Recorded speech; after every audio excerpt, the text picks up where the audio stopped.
sang sang alun di kai te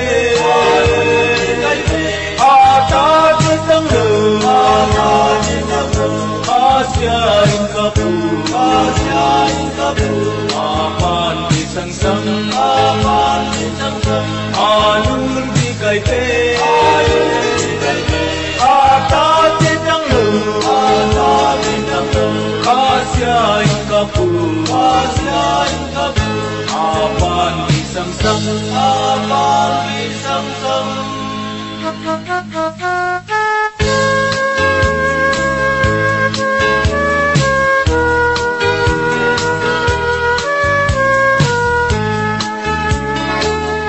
papi khata dai le na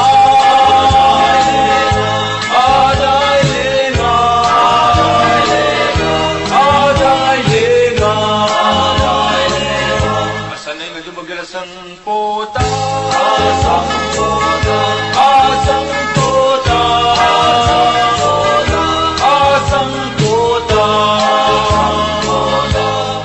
papi kata dai lenga,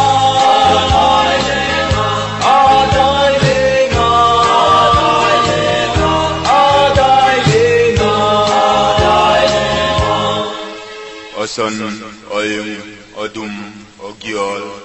Asam